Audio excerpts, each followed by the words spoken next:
حضرت امام شافعی رحمۃ اللہ علیہ کا زمانہ تھا۔ کسی علاقے کے گورنر تھا، حاکم تھا۔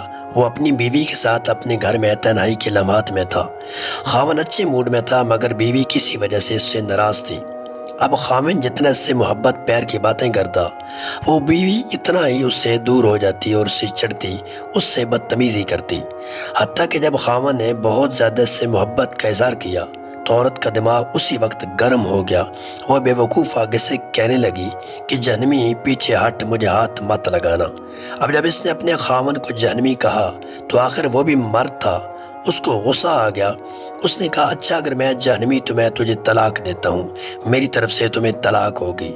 اب رات تو گزر گئی۔ صبح جب دونوں کا دماغ ٹھنڈا ہوا تو عورت کو بھی غلطی کا احساس ہوا کہ میں اگرچہ اپنے خاوند سے ناراض تھی مگر کم از کم مجھے یہ نہیں کہنا چاہیے تھا کہ جہنمی پرے ہٹ، میں نے تو غلطی کر لی۔ اب وہ اپنے خاوند سے پوچھنے لگی کہ مجھے طلاق ہو گئی ہے۔ اس نے کہا یہ کنڈیشن شرطیہ طلاق تھی کہ اگر میں جہنمی ہوں تو تجھے میری طرف سے طلاق، لہذا علماء سے پوچھنا پڑے گا۔ خاوند نے علماء کو بلایا۔ علماء کہنے لگے اس کا جواب ہم تو نہیں دے سکتے، اس لیے کہ کون گارنٹی دے سکتا ہے کہ آپ جہنمی ہیں یا جنتی ہیں؟ یہ تو قیامت کے دن اللہ تعالیٰ فیصلہ کریں گے۔ لہذا یہ بات ہر طرف پھیل گئی۔ سینکڑوں علماء سے رابطہ کیا مگر کوئی عالم، کوئی مفتی اس کا جواب نہیں دے پا رہا تھا۔ بچہ پریشان تھا، وہ بھی اپنی اتنی خوبصورت بیوی کو طلاق نہیں دینا چاہتا تھا، بیوی بھی اب طلاق نہیں لینا چاہتی تھی۔ چنانچہ امام شافعی رحمۃ اللہ علیہ کو کسی نے بتایا کہ جی فلاں علاقے میں یہ واقعہ پیش آیا ہے۔ انہوں نے فرمایا مجھے وہاں لے چلو، اس کا جواب میں دے سکتا ہوں۔ چنانچہ امام شافعی رحمۃ اللہ علیہ آئے اور انہوں نے حاکم سے پوچھا کہ کیا واقعہ پیش آیا۔ اس نے بتایا کہ اس طرح میری بیوی نے یہ الفاظ کہے اور میں نے اس کے جواب میں یہ الفاظ کہے، اب بتائیں طلاق ہوئی کہ نہیں؟ امام شافعی رحمۃ اللہ علیہ نے فرمایا اے بادشاہ، اس کا جواب دینے کے لیے مجھے آپ سے تنہائی میں کچھ باتیں پوچھنی پڑیں گی۔ اس نے کہا بہت اچھا۔ چنانچہ امام شافعی رحمۃ اللہ علیہ سے کہنے لگے بادشاہ سلامت، مجھے زندگی کا کوئی ایسا واقعہ بتائیے کہ جس میں آپ گناہ کرنے کا موقع رکھتے ہوں، گناہ کرنا آپ کے لیے آسان ہو مگر اللہ رب العزت کے ڈر کی وجہ سے آپ نے اپنے آپ کو بچایا ہو، کوئی ایسا واقعہ سنائیں۔ بادشاہ سوچتا رہا، کہنے لگا ہاں ایک دفعہ میری زندگی میں یہ واقعہ پیش آیا۔ کہنے لگا ایک دفعہ جلدی میں اپنے کام سے فارغ ہو کر جب گھر پہنچا، جب اپنے بیڈ روم میں چلا گیا، جیسے ہی داخل ہوا میں نے دیکھا کہ محل میں کام کرنے والی لڑکی میرے کمرے میں چیزوں کو سنوار رہی تھی، بستر کو ٹھیک کر رہی تھی۔ جب میری اس کے چہرے پر نظر پڑی تو لڑکی حسن و جمال میں بہت پیاری تھی۔ چنانچہ میں نے دروازے کو لاک لگا دیا، بند کر دیا۔ جب میں لاک لگا کر آگے بڑھا تو لڑکی سمجھ گئی کہ میری نیت خراب ہے۔ وہ نیک تھی، پاک دامن تھی، تو میری طرف دیکھ کر اس نے کہا اے بچہ اللہ سے ڈر۔ جیسے ہی اس نے یہ لفظ کہا اللہ سے ڈر، میرے دل میں ڈر آ گیا اور میں نے تالا کھول دیا اور لڑکی سے کہا چلی جاؤ۔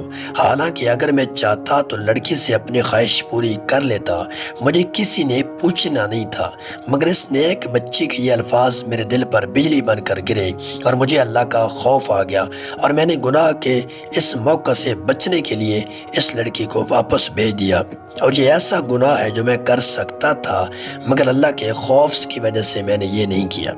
جب اس نے یہ واقعہ سنایا تو امام شافعی رحمۃ اللہ علیہ سے کہنے لگے کہ آپ کی بیوی کو طلاق واقعہ نہیں ہوئی، اس لیے کہ آپ جہنمی نہیں ہیں بلکہ جنتی ہیں۔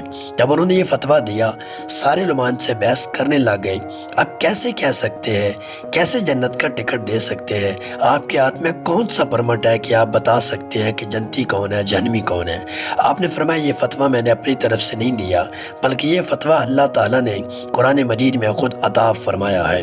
قرآن مجید میں اللہ تعالیٰ نے ارشاد فرمایا ہے وَأَمَّا مَنْ خَافَ مَقَامَ رَبِّهِ وَنَهَا النَّفْسَ عَنِ الْهَوَىٰ، اور جو شخص اپنے رب کے سامنے کھڑا ہونے سے ڈرا، اس نے اپنی خواہشات کی نفس کو پڑھنے سے روک دیا، فَإِنَّ الْجَنَّةَ هِيَ الْمَأْوَىٰ، بس اس کا ٹھکانہ جنت ہوگا۔ اللہ نے چونکہ فرما دیا لہذا میں نے فتویٰ دے دیا کہ اس کبیرہ گناہ کے بچنے کی وجہ سے یہ بندہ قیامت کے دن جنت میں داخل ہوگا۔ جو بچی آج کے دور میں گناہ کی دعوت ملنے کے باوجود اپنے آپ کو مضبوط رکھتی ہے اور اپنی عزت اور پاک دامنی کو محفوظ رکھتی ہے اور دعوت دینے والے کو نو کا جواب دیتی ہے، ہٹ دفع ہو جائے یہاں سے، اس طرح جواب دے دیتی ہے، یہ لڑکی قیامت کے دن اللہ کی جنتوں میں داخل کی جائے گی اور اللہ کا دیدار عطا کیا جائے گا۔ اللہ تعالی ہمیں بھی پاک دامنی کی زندگی گزارنے کی توفیق عطا فرمائے اور اس آیات پر عمل کرنے کی توفیق عطا فرمائے۔